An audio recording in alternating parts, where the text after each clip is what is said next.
Everybody, welcome to Hogville YouTube Net. I am your host, Jason Pattyson, with Otis Kirk on the Razorback Football Report. Today, we are going to talk a little bit of SEC Media Days. And as you know, the recruiting never stops.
And welcome, everybody, to another edition of the Razorback Football Report with Otis Kirk. I'm your host, Jason Pattyson. Otis, how you doing today, man? Doing good. Just want you to know, man, I'm going to sue you.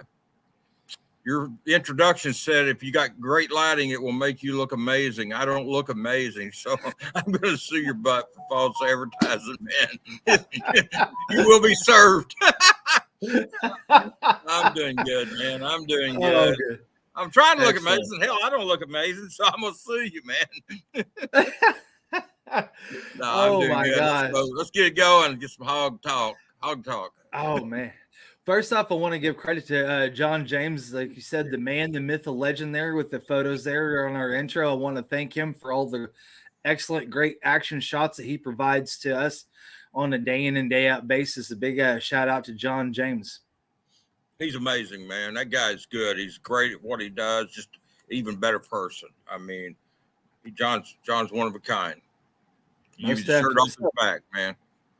He would. So let's get down to it. SEC Media Days kicked off on Monday, and you had Sam Pittman take the podium on Wednesday. And I know it's talking season, but I feel like he wanted to express the changes that he's made to this program have taken this program and turned it into an even better direction than what it was.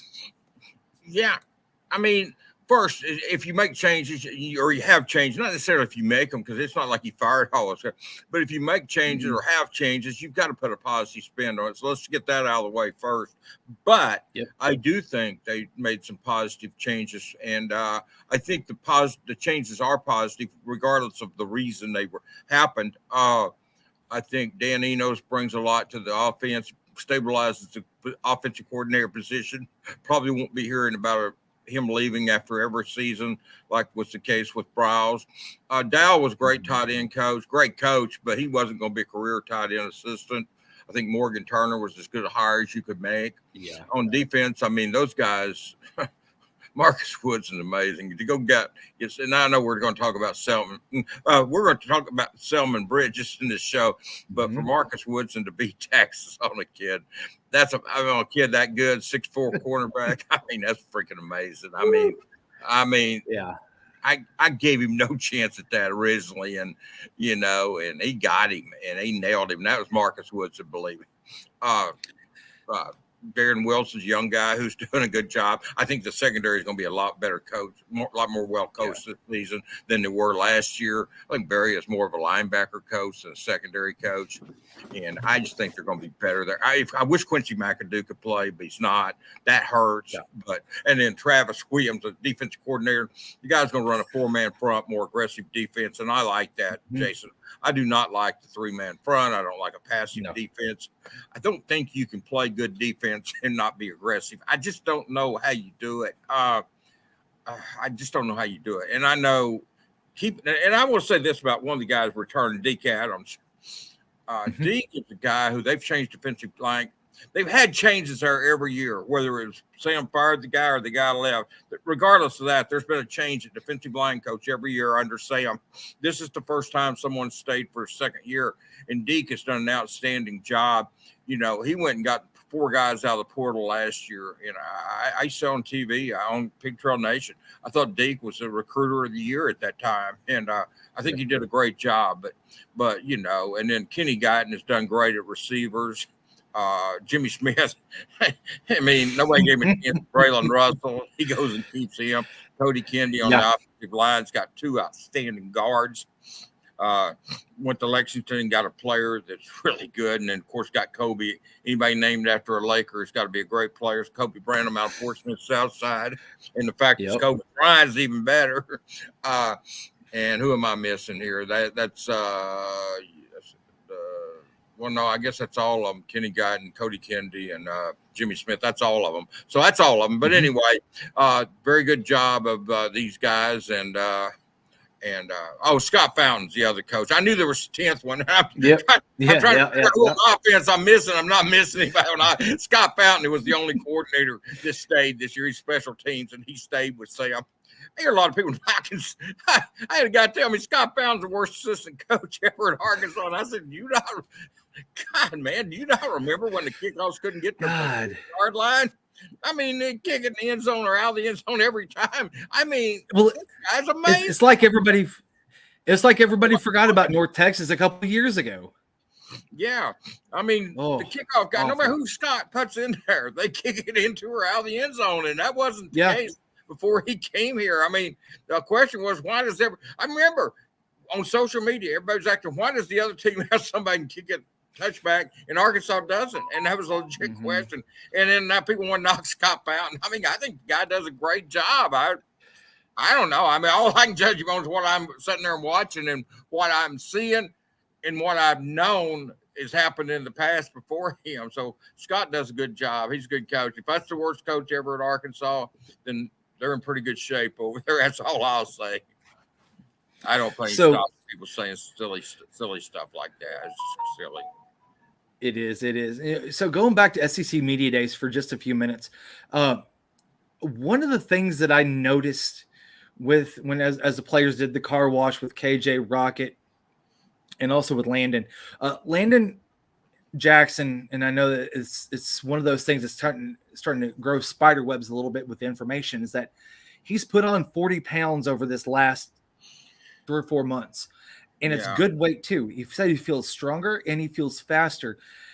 Do you see him having a breakout season? Landon, yeah, I do. And he was a stud in high school. I'm going to tell you, the only problem with him ever was he just couldn't he wasn't putting on weight for whatever reason. He stayed hurt a lot and couldn't put on weight. That was his 2 issues. And but out of Pleasant Grove High School down in Texas, he was as good as anybody I've seen on the defensive line, and he just dominated. And I see him definitely being a go-to guy. I think he'll have a breakout season this year. Then he will go to the NFL is my prediction. I don't think you'll see him for another season after this, if he has the type of year that I think he will, Jason. And it's kind of a 2-headed deal. You want him to have a great season, but you also would love to see him come back play another year at Arkansas. Yeah. But here's the thing. They're losing some guys like Drew Sanders and these guys a year early. But and Stromberg and some of these guys that maybe could have played another year. But I'm telling you, eventually that will help you, because I'm just telling you, man, you get the reputation. You come here and we're putting you in the league. You will get, because all these kids, every single one of them that I talk to in recruiting, every single one of them wants to eventually play in the NFL. That's their focus. We know they won't, Jason, but they all want to. And if they know Arkansas is a place where they can get to the league and get there quicker, they will start coming more and more. It will help recruiting eventually. It sucks to lose a Drew Sanders after 1 year. It'll suck to lose Landon if they do after 2 years. But and Rocket Sanders after 3 years. But eventually those things will pay off to them. And that's why you got to recruit the studs. And when you do, that's what's going to happen sometimes. And it's fine. It's going to pay off in the long run. Believe it or not, it will pay dividends. It really will. And you also look at Rocket Sanders. He's put on 10 pounds of good weight over the offseason. You really have to talk to the point of how Ben Souders, the strength and conditioning coach, came in and hit the ground running and identified certain aspects of their meals, their lifting schedule, on how they're able to focus in and get these guys stronger, which means that there's a good possibility that you'd be cutting down on injuries, time out on the sidelines, and also speed, which is what kills in this league. And that's what you have to have. And he's helping produce that. Yeah, I didn't want to say anything about Jamil Walker last year, but there was something that concerned me, and I actually mentioned this to Sam one day at practice, and I didn't know if it was Jamil Walker or who to put it on, but it just seemed like to me a lot of times Arkansas would have 3 or 4 tacklers in position to make a tackle, and the running back or quarterback or receiver would get another 2 or 3 yards, just carry the 3 or 4 Razorbacks with them, and they couldn't stop anybody in their tracks, Jason, hardly, and it just seemed like that bugged me. I'd sit there and watch games, and they would make contact at, say, the 32, and they would drag the Arkansas players to the 34, 3 or 4 players. And I'm thinking, what's going on, And I do think that was part of it, was the strength and conditioning. And so, I think that was a good hire with Ben. And, I'll take his for it. I don't know that much about strength and conditioning stuff, but I do know the players. I have seen them being at camps this summer over there and seeing the kids and watching them come out there, they really look good. Even Shamar Easter looks like he's put on some weight since he got here in July. Or I'm sorry, in June, late May, early June. He got here. Shamar Easter, not July. But I do think he's doing a good job. I don't see the fat guys that you used to see on some of these kids when Brett Bill, when they were getting everybody so big. I don't see that.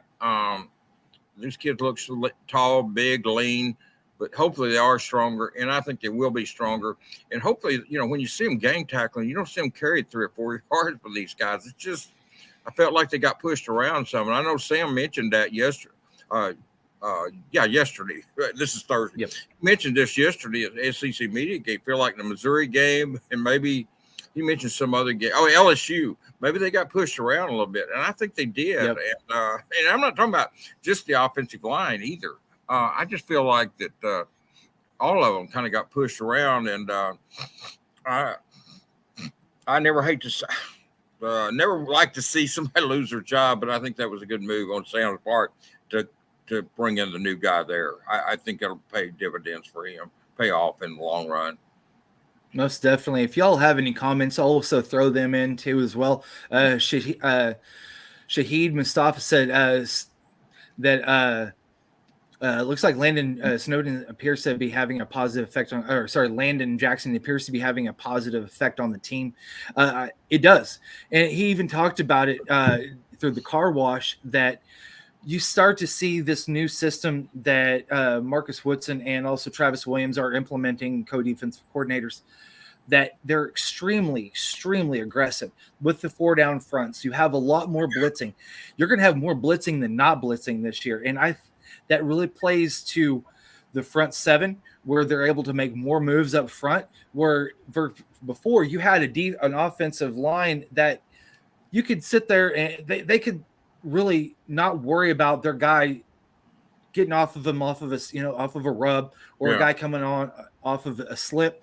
And the quarterback now, they're wanting to have the quarterback, get to the quarterback, I should say, by that 2-3 second mark, versus before where it was 4, 5, 6 seconds, which is putting a lot of pressure on the DBs in the back. Well, now you have pressure off of the DBs where they can be put on an island.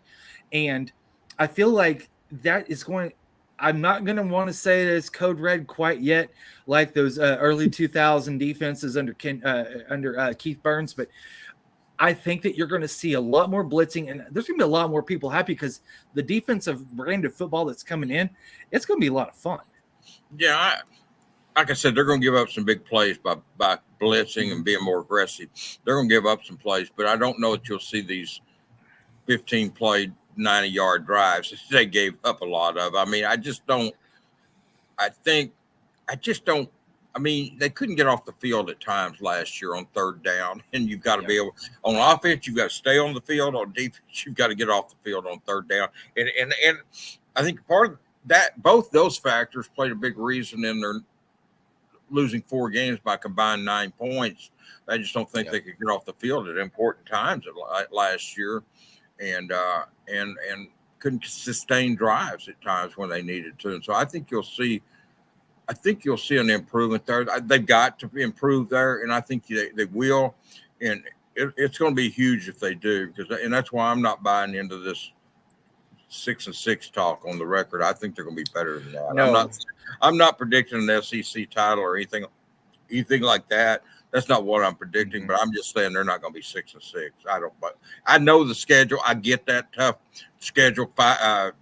4 SEC games before you play in Fayetteville, an SEC game in Fayetteville. I get all that, but I don't care. I don't buy that they're going to finish 6-6 in the SEC. I'm with you on that one. Honcho Razorback says, "Is this the best wide receiver class since 2008 with Joe Adams, Jarius Wright, and Greg Childs?" It could be. I mean, I tell you, I love this kid from North Carolina they got. I mean, he's a kid they brought in. Nobody knew he was visiting, and RD and I ran into him and didn't even know who he was. And this kid's 6'2", 185, a 4'2" guy, 4'3" guy, 10'2" something 100 meters. Yeah, I love this wide receiver group. I just hate to say it's the best when those guys did it, but on paper it could very well be. I mean, I love Andrew Armstrong. I love Isaac. I love Tyrone Brogan got hurt. We didn't get to see what he could do. So, Satana's not in this class, but you get the drift there. I mean, he's still, but yeah. I love that kid from North Carolina they're bringing in. Dozier, I haven't got to see him much of, but I think he's going to be a good one. But, yeah, it could be. And then we'll see what they do on the field. But, yeah, it could very well be. I think the group – I'll say this. Kenny Guyton – was he talking about the class that they just signed or the new class? Maybe I think it's the new class that they're bringing in for the 23 season. I'm sorry. Yeah, for the 20 – okay, I can say because if he's talking about 2024, that's a different story. I do like the 3 kids that Guyton's got for 2024. The 2 in-state kids, Crutchfield and C.J. Brown, and then of course you got. And look, we made a big deal about, and rightfully so. Everybody made a big deal about Braylon Russell and Selman Bridges, but Ashton Bethel Roman and on July 4th. Just as big as they are. I mean, that's a big time player. Those are 3. Yeah, I don't care. People can talk about they were 1 for 8, they were 1 for 7, whatever the crap they throw out there. I'm telling you, it ain't all about who you don't get. It's who you get. And I'm telling you, they got 3 studs in Ashton Bethel Roman, Braylon Russell, and Selman Bridges. I'm just telling you, man, I don't care who they didn't get. There's some of those kids hurt. It'd been nice to have gotten Brian Huff. I never felt like they had a chance at Westfall. Maybe I'm mistaken. I just didn't feel it. I thought they had a real good chance on McRoy. They didn't get him, the kid from Alabama. I never felt like they had a chance on Westfall. But I could be wrong. Maybe they did. Some of those other kids, those linebackers, I mean, I felt all along that kid was going to Auburn. I don't remember who else did it get. Brian Huff. Brian Huff stung because that's an in-state kid losing to Missouri. But But other than that, I mean, but they got 3 studs in July, man. I'm telling you, Ashton Bethel Roman and Chris Johnson. Yeah, I was a kid. One of the few kids that actually sent me quotes, And I'm thinking, he's committing. He's going to send me quotes, and then he goes to Arizona State. I mean, that doesn't happen very often. Chris communicating with me, and I'm sitting there running my mouth. Arkansas was going to get Chris Johnson Jr. I've got reason to believe that. Dang good reason to believe that. And then the kid goes there. So I don't know, man. So maybe I don't know anything about Westfall. Maybe he was coming and didn't come. I don't know. But Johnson and Huff were the 2 to me that kind of stung a little bit. The rest of them, I didn't expect to get the Barber kid that went to Auburn. I didn't expect to get Westfall. I don't even remember who. And Kendall Jackson was. I mean, I asked him when I talked to him. I interviewed him here, and I asked him. I said, "Is it important? Is Gainesville something that's going to be hard to overcome?" Oh no, I don't mind getting away from. I never bought that, Jason. That was the other one. So I mean, to me, of those that they didn't get, the two that stung were Chris Johnson, and that doesn't really sting that much when you look at they've gotten Jaden Allen, they got Selman Bridges, you've got the kid from Alabama, the Metcalf brother. You've got about 6 defensive backs. TJ and Tevis, Grove, Akari Johnson. I mean, you've got defensive backs running out the yang here. So I don't know how much Chris Johnson really stung. Brian Huff, they just don't have a lot of linebackers, so that one hurt. But really, those were the two kids that they didn't get, Jason, that I kind of felt like they had a shot and maybe something didn't work out. But the three they got, man, I'm telling you, they were as good as anybody got in July. Nobody got three better players than Braylon Russell, Selman Bridges, and Ashton Bethel Roman. I'm telling you, Ashton Bethel Roman is just as good as any of them. And 6'4" cornerbacks don't grow on trees. And these are all guys with great speed and stuff. So that was Sam and them did a great job. I mean, Jimmy Smith Jr. did a great job on Braylon. Kenny Guyton did an outstanding job on Bethel Roman. And then Marcus Woodson, I've already said, did a great job on Selma Bridge. Now, look, they team recruited these guys. So it's probably not fair to single out three coaches, but I'm just giving them credit because they were the lead recruiters and they carried the bell on this. And that's Jimmy Smith, Marcus Woodson, and Kenny Guyton. Those guys deserve praise for those three kids. And then the whole staff. Sam Pittman came up in the conversation with all of them. He was so sincere. So Sam's always going to come into it, though. He's a great recruiter. These kids love him. I mean, they love him in recruiting. So, I mean, but anyway. Yeah, and so he was talking about, they've got some good receivers. That's not going to be a position. Like I said, Isaiah Satina and some of these guys in these older classes, not that he's old, he's just a richer freshman, but I'm saying that they're okay. They're going to be – Kenny Guyton has really done an amazing job at receiver, man. Whatever class he has. He most definitely has. Ricky Murray said playing so aggressive could also stop big plays, getting pressure on the quarterback, kind of going back to what we're saying. And then Shaheed Mustafa came back and said, hey, Otis, how do you feel about the O-line this season? They definitely have the talent. They've got talent. They just don't have the experience, and it's going to take some time. The only way you get experience is by playing. And so, but those guys, and I actually wrote about that. I think it was with Pig Trail Nation Day. Maybe if not, it was the newspapers I worked for. But I wrote about the offensive tackles mainly, and I'm telling you, man, they're going to be fine there. It's just they're going to have to get. They're inexperienced. They're used to going out here and starting these 4 and 5 and 6 year guys that have a ton of experience there, and they don't have that this year. Well, they do in Brady Latham and Bo Limmer, but they don't at tackle. And but. Every one of those guys, whether it's Devon Manuel, whether it's Patrick Kudus, Andrew Chamley, Imarian Harris, Tykees Crawford, all those guys have talent, man. And I'm probably leaving somebody out, but I'm just saying all 5 of those guys have talent. I mean, just like last year, Tykees finally gets to start the Liberty Bowl. Finally got to start. He's starting at guard.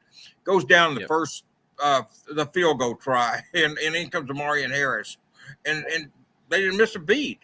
Rolled up over 6, all that offense. So I'm just telling you, man, these guys have talent. They just don't have experience, Jason, and that's what they've got to get. And the only way you get that is by playing. They're going to be fine on the offensive line. It's going to take a while. Fortunately, the schedule is built up where you play Western Carolina, then you've got another non-conference game. Then you kind of get stuffing it up with BYU and week 3, and then you go into the SEC's deal.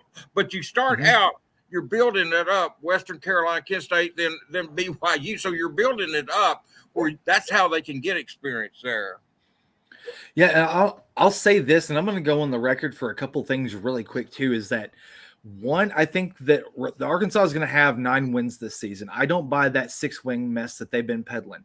And the second is that I think that this is probably the most untested, talented offensive line core that they've had in probably the last 10 years, because one, you've seen the commitment with the kids getting in shape. They've dropped the bad weight. They've started adding the good weight. And every time you watch those dudes walk off the bus, they pass the eye test. Yeah. You look at them and go, that is one hell of an SEC football team right there. Cool. So you add that, and then Pat Kudus that's come in, and he's causing havoc on the defensive line with those guys. And that's who they all have been talking about during spring ball. Yeah, and Andrew Chamley is the type of left tackle that the NFL talks about. I mean, Whew. you're talking about a kid that's long, got long arms, got great footwork and stuff. Andrew Chamley is just the only thing Andrew Chamley and Marion Harris and those guys lack is just experience. Same way with Manuel and Kudus, and even Tykees, even though he's older, the rest of those guys are extremely young.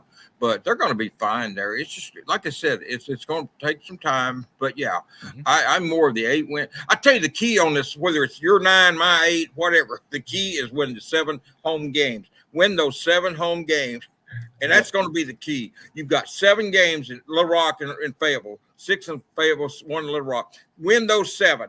Then you've got, to me, you've got Alabama and LSU probably going to be losses, maybe. Then you've got 3 games to me that are going to be, if you win your home games, I got 3 swing games. That's at Ole Miss, A&M in Dallas, and Ole Miss and Oxford. In Florida. Ole Miss, Florida, and A&M are my 3 swing games, Jason. If you win your 7 home games and you win 2 of those 3, you're at 9. You win 1 of them, you're at 8. So, and it's not, I mean, I don't think it's going to be a great, I'm not asking for a monumental upset in any of this. I think your 7 home games, you should win those. Beating A&M, most years they should beat them. They find a way. They can find more ways to lose to A&M than anybody I've ever seen. But Ole Miss down there, I mean, they were a 2-point conversion away last year or 2 years ago down there from beating them. And I think they've got a chance to go down there and beat Ole Miss. And in Florida, we'll see which Florida shows up. They were inconsistent last year. They weren't that good. Yeah. Napier's going to catch hell if he doesn't have a good team this year, and I'm not sure he will. Some people think they're going to be really good. I've got to see it to believe it. So we'll see. And I don't know. They may be. I'm not saying they won't be. I'm just saying I've got to see it to believe it. But anyway, 7, 8, 9 wins is very much in the possibility there. And I like I said, if you win your 7 home games, you're at 7. And I don't think for a minute they're going to lose all 3 of those swing games I talked about. They may not lose to Alabama and LSU. I'm not saying that. I'm just saying those are games you expect them. You kind of mark it down, probably a loss, But Alabama, I mean, until they beat them, I'm always going to mark that down as a loss. But LSU is a game that Arkansas can play them. I mean, but they do have a very good quarterback. They're one of the few teams in the SEC that actually has a proven quarterback other than KJ. That Daniels kid's a stud down at LSU. He didn't play well against Arkansas last year, Jason. He didn't play well. And that was a lethargic effort by LSU here on a cold day in Fayetteville. I mean, KJ didn't play. If KJ had played that day, they would have beaten LSU. But it'll be tough down in Baton Rouge.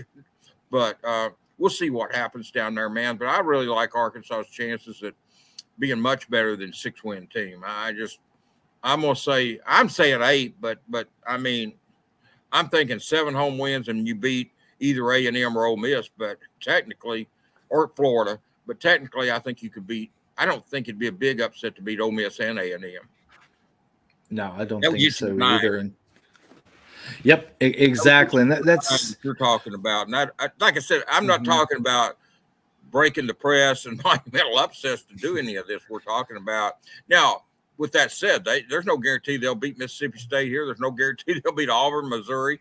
So they may not win that. But I'm just talking from a positive side of saying if they're going to get to 7, 8, 9 wins, what they've got to do to do it, Yep. Technically, they can go 1-12. We know that, or they can go 12-0. But I'm looking in between a more realistic. What I think is more realistic options, and I'm thinking between 7 and 9 wins. And just before we wrap up here, the reason why, and I want to give you a basis for my 9 wins, is you've got Dan Enos coming in, KJ's running less. The biggest factor I feel for this entire football team for this entire season is the backup quarterback spot, because you've got a backup quarterback that that is maybe not as proven, but you can rely on him, and he can go out there and win you an SEC football game. Light years ahead of what they had there last year. Jacoby most definitely, a very good quarterback. Yes. Light years, no matter what. And I know Cade Porton's still here, so I'm not trying to slap him upside the head, but I'm just saying that Jacoby Criswell is what they didn't have last year. And then you also have the aggressive style of defense that's coming in with the 4-down front.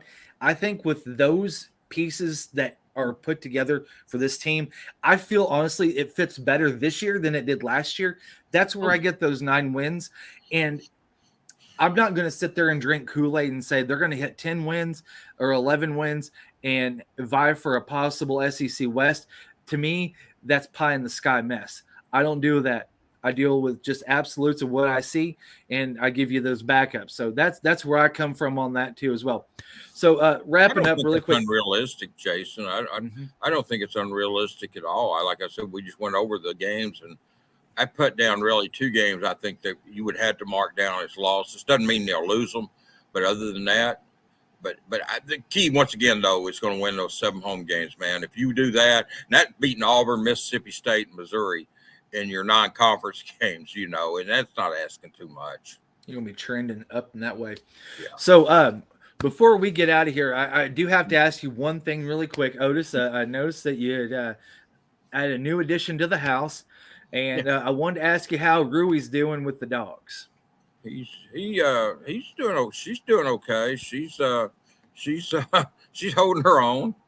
She's something else. She's purrs so loud though, man. She gets excited. I just want her energy. That's all I want, man. She has got so much energy. I mean, she has a ton of energy. And Christy's son has a pup that just raises Cain. And so I'm trying to figure out how to get her pup, Mix's pup, and the kitten together and let them play, man. Ship one of them to the Philippines or something. Ship the kitten to the Philippines. Man, that'd be fun. All right, well, everybody, I want to thank y'all for joining in. Everybody, thank you for the comments and stuff.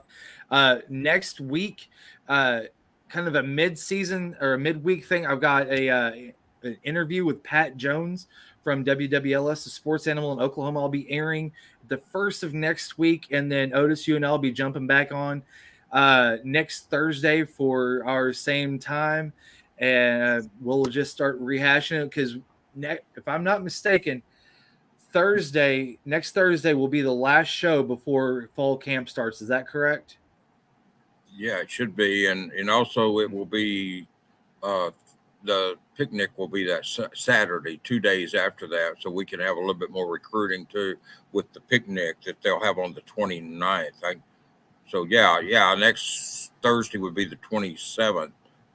Yep. I mean, I'm sorry. My days, I work out of the house, so I have to cheat and look at the laptop to see what the days all run together. But yeah, it should be the last Thursday before they start reporting for practice, and it's going to, once you get the SEC media days, it kind of takes off there, Jason. Yeah. And it's been good to have stories to write, not having to get real creative to write these. I've got SEC media day stuff to write. I've been written a couple of stories each day for Pig Trail Nation, Hogville, 1 for the newspaper. So 3 stories a day, and still got plenty to write about. And then I know tomorrow they will be announcing some of the all SEC predictions for the conference, the predictions, preseason stuff. That'll be an interesting deal. I don't expect Arkansas to get a lot of love in the predictions or the all SEC stuff, but it doesn't matter. It's what they do on the field. The postseason's what matters, and it does. I think if Arkansas does well,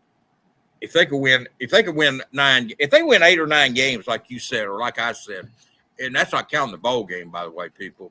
Yep, but exactly. If they do that, they'll get their share of awards. And I think Chris Paul is somebody that could definitely start getting some love that's not even getting mentioned right now. Paul, and he's a very good linebacker.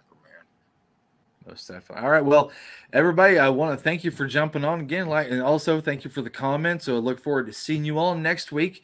And this has been the Razorback Football Report with Otis Kirk here on hogville.net YouTube Live. Thanks, man. Thanks for having me on. Thank you.